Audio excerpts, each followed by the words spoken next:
Salaamaaleykum, ñu ngi leen di nuyu di leen ziar di leen bëggee bu baax a baax, ravi de vous retrouver encore une fois sur votre chaîne A2S Pro avec un immense plaisir. Continuez leen di abonné bés cloche de notification bi bu leen fàtte di like vidéo bi maanaam di ko aimer di ko partager waaye tamit di ko commenter, c'est très important. Comme on a l'habitude de le faire, di wax sur ce qui concerne l'actualité politique sénégalaise. Tey nag dañuy wax ci ndaje bi nga xam ne amoon na ci diggante Barthélémy Diaz, Khalifa Sall, Habib Sy ak Macky Sall. bëri na nag coow ci benn côté boo koy analyser di nga xam ne benn forum la woon boo xam ne c'est normal Barthélémy Diaz teew fa parce que moom mooy maire de Dakar loolu mën nañ ko comprendre. njëkkoon nañ ko gis tamit ci 4 avril bi mu teew ci défilé bi nekk ci tribune officielle bi loolu tamit c'est normal en tant que maire de Dakar waaye nag du ñàkk tamit ñu def ci ay analyse Khalifa Sall lan la fa doon wuti, Habib Sy lan la fa doon wuti. Est-ce que nekkul tamit occasion wala benn deal boo xam ne waxtaanee nañ ko ba pare pour ñu mën fa dajee ñoom ak président Macky Sall parce que am na benn forum bu fa amoon forum de l'eau boo xam ne Barthélémy Diaz daf ci waroon teew mais teewul nee na invité wuñ ko mu def benn forum parallèle boobu nag xam naa ne seen diggante naqari woon na. Est-ce que nag entre temps waxtaan dafa am ba nga xamante ni dañuy joxante rendez-vous foofu ñoom ñett ñëpp maanaam Khalifa Sall teew. Habib Sy teew, Barthélémy Diaz teew, président Macky Sall tamit teew parce que ñëpp xam nañ mburu président nu muy demee dafay am protocole donc dafa am ordre protocolaire defe naa ne daje bi nekkul loo xam ne lu spontané la quoi. Khalifa Sall dafa mel ni comme dafa waxtaan ak gars yi ñu ne ko président dina ñëw bu ñëwee ngeen dajee nuyoonte. Habib Sy tamit moom lan la fay def parce que Habib Sy moom mooy président de la conférence des leaders de Yewwi Askan Wi. Khalifa Sall sax mën nañu wax ne maire honoraire la waaye daal ak lu mu ci mënti demee sénégalais yi daal ñoom ñoo ciy perte quoi. Sénégalais yi daal ñoom laa yërëm, sénégalais yi ñoom ñooy sonn parce que moment bi nga xam ne sénégalais yi seen dund gi mu ngi métti, dund gi cher, location bi cher, xale yi di jàng mënuñoo am liggéey te fekk am nañ formation ba pare. ku feebar boo demee hôpital pour nga faju problème la. Nous n'avons pas un bon plateau médical. njàng mi sooxe dëkkaan yi tey boo demee am na dëkk àll yoo xam ne ils mangent pas à leur faim bu ñu añee sax du ñu reer bu ñu reeree du ñu ndékki. am na ñoo xam ne sax pour ñu gis ceeb problème la am na ci Sénégal ceeb bu ñu lekk problème la quoi. léegi moment boobu ñi nga xam ne ñoom ñoo jiite réew mi amee ay ndomba tànk ñoom ña ngay faciliter wante la tâche. ña ngay diil ci ndoddu sénégalais yi kenn ki moom nee na nu mu nekkee candidat moom baax na moom na nekk candidat rek xam nga kon moom intérêt personnel am. ki nga xam ne moom mooy actuel maire de Dakar Barthélémy Diaz dem nañ ba mu yàgg gis ko li muy wax bëreetul mu changé discours xam nga fugg bi ñu ko xamee woon mu wàññeeku. man foofu analyse bi ma ciy def rek mooy Macky Sall ñëpp xam nañ ko moom xeexeewul programme xeexeewul argument moom politique. nenn la ciy xeexee mooy justice moom noonu rek lay xeexee justice police gendarmerie justice la répression moom pouvoir bi daf ko politiser la policisation de l'espace public ñëpp xam nañ ne Macky Sall noonu la def la gendarmerisation de l'espace public et la tribunalisation de l'espace public pour nga tënk ko daal mooy la judiciarisation de l'espace public. Macky a judiciarisé le débat public géopolitique bi tamit lépp lu muy lijjanti rek justice la koy lijjantee xam nga. est-ce que du Barthélémy Diaz moom dafa bëgg a conserver poste maire am bi ak poste député am bi maanaam député maire parce que am na dossier tribunal te xam na ne waa ji moom lépp ci loxoom la nekk mun na ce qui est dangereux maanaam benn nit boo xam ne Sénégal moom léppam ci loxoom la nekk il a tous les pouvoirs maanaam c'est un demi-dieu. ku mu bëgg nga nekk candidat da nga nekk candidat ku mu bëgg doo nekk candidat doo ko nekk ku ñu def maire mu bëgg la révoquer da lay révoquer bu ko neexee parce que daf lay créer dossier judiciaire te justice bi daf cee teg loxoom maanaam système bi nu mu demee c'est lui qui préside le conseil supérieur de la magistrature c'est lui qui nomme à tous les postes civils et militaires. tey jii président cours et tribunaux yëpp moo leen di nommé bépp juge bu mu gis nga nekk fi pukkat comme ñoom Téliko am fulla am fayda da lay écarter soo moytuwul da lay affecté ci àll ba nga sori Dakar wala nga nekk biir si tribunal Dakar bi doo ko am benn responsabilité. mais poste yi nga xam ne tey ku mu bëgg a créer le problème mën na la créer day xool ay bandits ay voyous des pourritures de la magistrature comme ay ñoom Ibrahima Bakhoum ay ñoom Amadou Diouf ay ñoom Maham Diallo ay bandits quoi ay voyous ay ñoom Mamadou Seck juge Mamadou Seck ñooñu lay jël teg leen foo xam ne tey ku mu bëgg a jàpp doo rëcc. léegi kooku nag il a une arme justice bi mooy arme am léegi est-ce que du Barthélémy Diaz moom dossier am ba nekk cour suprême maanaam cour de cassation est-ce que du dossier boobu noonu la bañ Macky sulliwaat ko fii ak 2024 mu ñàkk maire am ñàkk poste député am te gars yi nag naa la xamal leen ci ñoom de gars yi noos rek lañ gëm de nee naa leen moment bi ñuy nekk di deal am na ay sénégalais yoo xamante ni ñu ngi sonn laa la wax sonn gu métti am na ñoo xam ne ñu ngi ci inondation bu daaw jéeg ba léegi ñu ngi ci ñoom ñu ngay deal xam nga genre Barthélémy Diaz yi nii ay boy town lañ quoi billaay Dakar la juddoo Baobab digg Dakar fekk papaam nekk ci système bi xam nga nekk ministre buy vacances yi États-Unis lay dem vacances jàngee ci école privée yi amul benn problème quoi benn problème mu àdduna wuuteeg suñ classe bi nga xam ne ñu ngi juddoo ca Kaolack am ñu juddoo ca digg àll ba village yi sonn doon dox di jàngi ñii di bay di jàngale en même temps comme genre Bassirou Diomaye Faye genre Ousmane Sonko nga xam ne dañ daan dem village bu vacances jotee dem ci toolu ceeb yi di bay xam lan mooy galère quoi mais xam nga ay ñoom Barthélémy Diaz yi xamuñ lan mooy galère u àdduna voilà ñoom xamuñ sax na Sénégal am na dëkk yu métti yëguñ lu xew léegi nag ñooñu ñooy toog tey di def ay calcul politique di deal Khalifa Sall tey pour man posture am li mu waroon a nekk mooy fexe ba injustice bi ko Macky Sall teg mu dindi ko mais pas mu dem di ko neexal parce que damaa bëgg a nekk candidat maanaam loolu su ko defee rek mu ngi légitimer li Macky Sall def toog nga ba mu yàgg Macky Sall jiiñ na la na dangaa sàcc 1,8 milliard te si moment boobu mu ngi am ay nitam yoo xam ne def nañ détournement de deniers publics des milliards yoo xam ne sénégalais yi tey mënoon nañ si faju am ci hôpitaux yu baax am ci école yu baax ba nga xam ne abri provisoire dootul am ak yeneen problème yi sénégalais yi di am xeex pauvreté bi mu ngi leen làq yow dafa bañoon nga nekk candidat en 2019 loolu moo tax mu jël la yóbbu la justice boole la ak juge am ya fa nekk ñu tëj la accélérer affaire bi ñu paree ñoom ñëpp mu récompenser leen ki la tëjoon première instance mooy juge Lamotte Malick Lamotte mais tribunal du commerce lañ ko jox léegi bi mu paree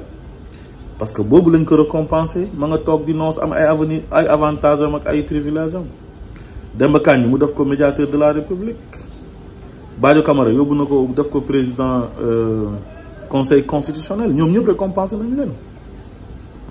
xam nga Karim Wade tamit kazalika naka noonu gis nga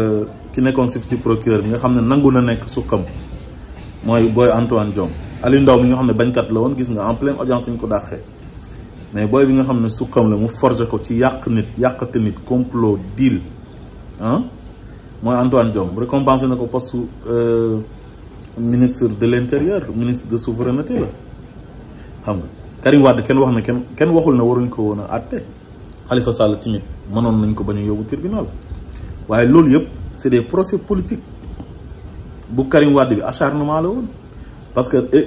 créé bi daf ne 25 personnes la waroon topp mais Karim Wade rek la topp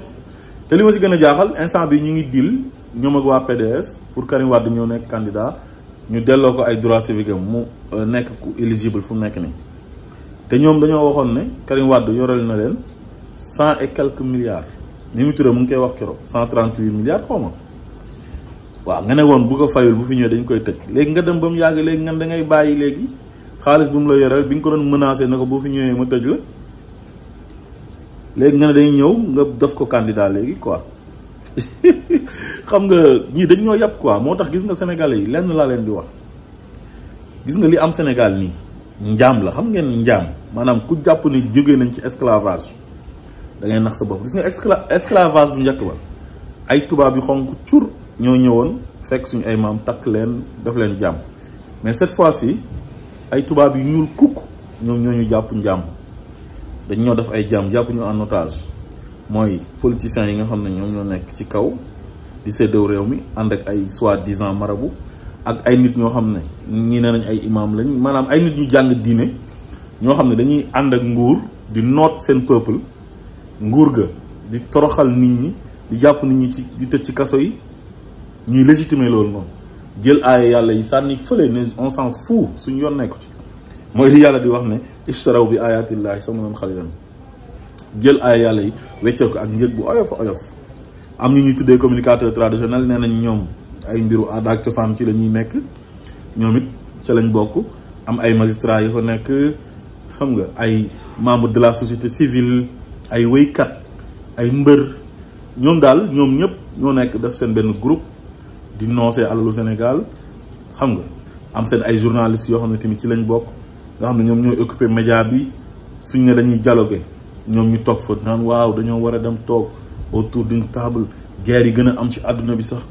ah dañoo toog autour d'une table pour mën ko régler Sénégal ban problème moo fa am ba ñuy war a dialoguer man gisuma benn problème bi mooy benn président buñ fal ne ko ñaari mandat nga am droit def mu def ñaari mandat mu jeex mu ne day toogaat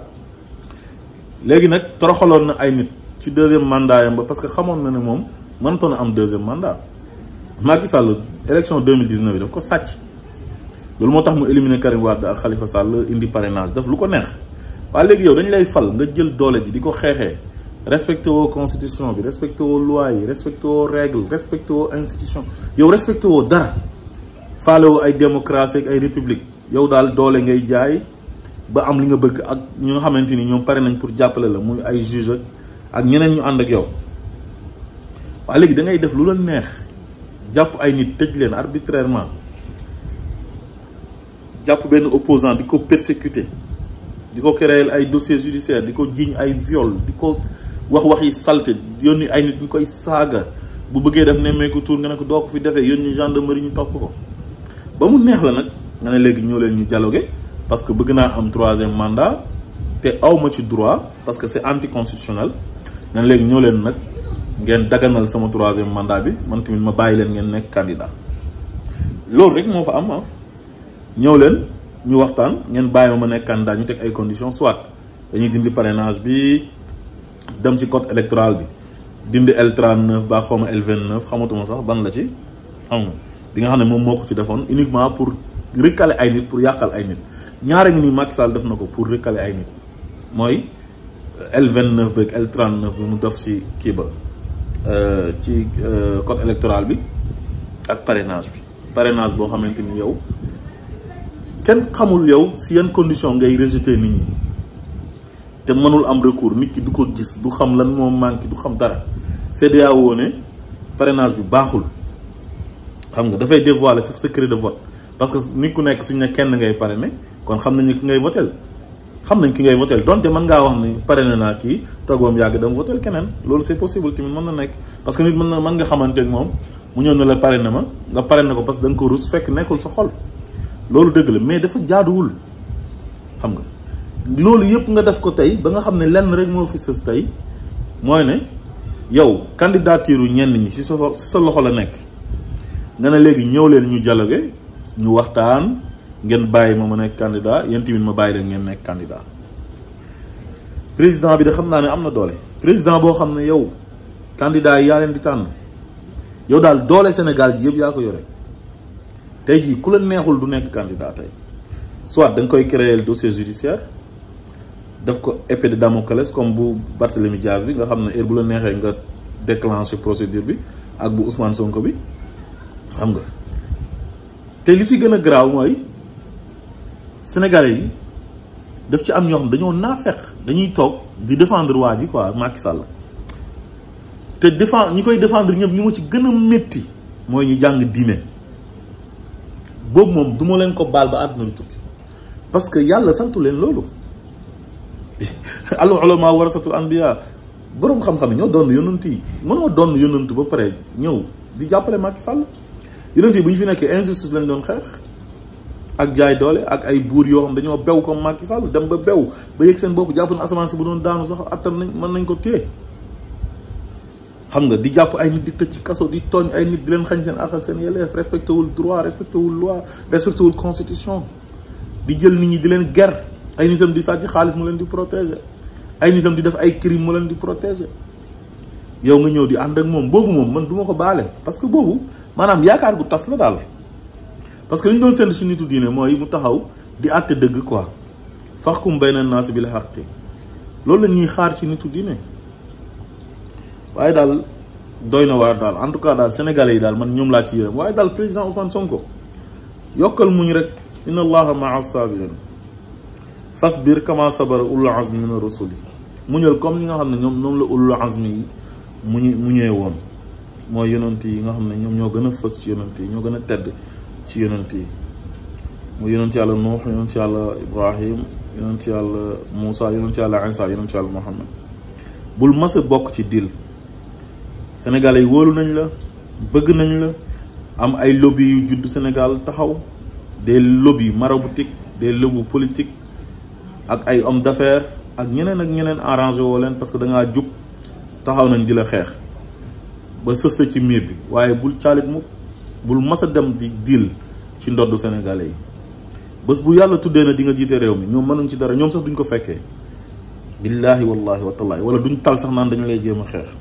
sénégalais yi bëgg nañ la ba pare tu es encore jeune continuer xeex bi continuer bañ bi àndal ak sa constance bi nga àndaloon bi nga nekkaloon bërki démb nga xam ne moom la ñëpp xamee xam nga yàlla baax na quoi en tout cas daal bul mas a wor sénégalais te am nañ yaakaar ne doo mas a wor sénégalais yi ñun moom bëgg nañ la ba pare te duñ la mas a bàyyi li ngay dund nag métti na fu nekk nii chantage lañ lay def sës nañ la ci mur bi ñëwal dialoguer ñu bàyyi la soo dialoguewul ñu continuer dossier judiciaire yi xam nga loolu c'est du manque de respect vis-à-vis des sénégalais vis-à-vis de la justice sénégalaise gàcce la métti na am na ñu nekk ci justice bi ay acteurs de la justice lii métti na leen mais mënuñ ci dara moo tax désobéissance civile bii nii Ousmane Sonko di oote dafa waroon a am justice bi tey am na ñoo xam ne waroon nañ fa fipp ñu bëree bëri parce que mbooloo mooy doole mais dañoo ragal